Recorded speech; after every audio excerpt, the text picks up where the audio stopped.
Capraise Rewards. For today's video guys, pag-usapan natin yung Capraise Rewards and kailan nga ba dapat ibinibigay ito. Lately kasi napansin ko medyo dumadami yung mga nag-a-attempt mag-up ng classic server. Because of the success of our server, makita nila profitable, kumikita, and parang ano lang yan, kapitbahay mo nagtayo ng barbecue, maraming customer, kumikita. Yung kapitbahay na isa gusto rin kumita, so nagtayo din. Ganun lang yung logic niyan. So nakita nila, uy, successful si Tito Pebs, medyo maraming player. So nakita nila profitable yung server, gawa rin ako ng server. And yung Capraise ang isa sa mga marketing, ginamit ko yan, ginagamit rin nila for marketing. So baga, merong mga server na nakikita ko ngayon that they're trying to exaggerate the Capraise by offering a very huge amount of money, more than what we can realistically paid for. So kumbaga, sobrang laki na nung pangako na parang hindi na siya realistic. Nung nagpa-Capraise kasi tayo, nilaid out natin yung mechanics and clear naman doon sa mechanics natin na bayad agad.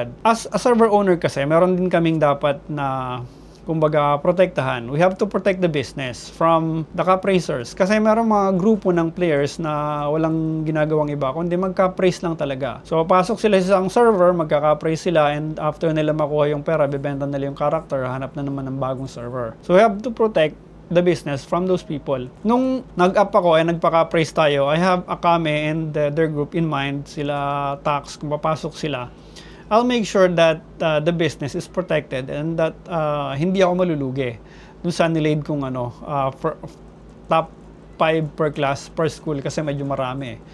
Pero nonetheless, naka-ready rin yung funds just in case. Sabi ko nga, nung sinimulan ko to, I'm all in. So naka-ready yung funds natin. We have more or less 300,000 pesos funds. Kumbaga, kung malugi ako, at least nandyan, hindi kumbaga masasave ko yung yung pangalan ko. Pwede ako mag-stream sa ibang server or kumbaga mag-server hopping na rin ulit or mag-midman, patuloy ko yung midman, color game banker, and etc. This didn't happen. So, nabayaran naman natin yung natin. Nakakadalawang Capraise na tayo and the moment na nag-cap sila, bayad agad. Nung Capraise B1 natin, pag-cap mo, PM ka sa page, lagay mo number mo, send. Ngayon, yung V2 natin, nag-cap na si Ren. The moment na nag-cap siya, minuto lang, pagkabigay ng number, send. So, medyo natagalan nga lang dun sa costume. Pero the money is sent the moment na nag-cap sila. So, kung naghahanap ka ng server, isa sa mga dapat mong tingnan is its profitability as a business.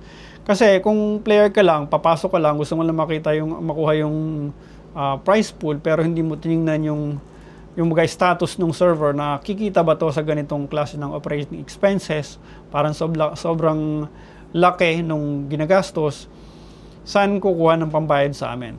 So, ganun yon. Dapat be mindful din sa business side nung server na papasukin mo bago mo pasukin. Kasi sayang yung pera, yung oras, yung pera may babalik, pero yung time na ginugol mo sa Capraise, yung bonding ng mga nakasama habang nagpapalevel, and kumbaga hindi na masustain, there's no long-term plan to sustain the server. So sayang yung oras tsaka pera na ginugol natin. Naghahanap ka ng long-term classic server, to Run Online Episode 3. Medyo may mga sablay tayo in terms of the gameplay. Wala namang perfectong tao, meron ding mga kumbaga, meron din naman ako mga sablay na naging desisyon, pero naitatama naman natin, and kumbaga, we're collecting ideas from the players to make sure that, we can sustain the momentum and be one of the legendary servers of Run Online. So this is Run Online Episode 3. Download na!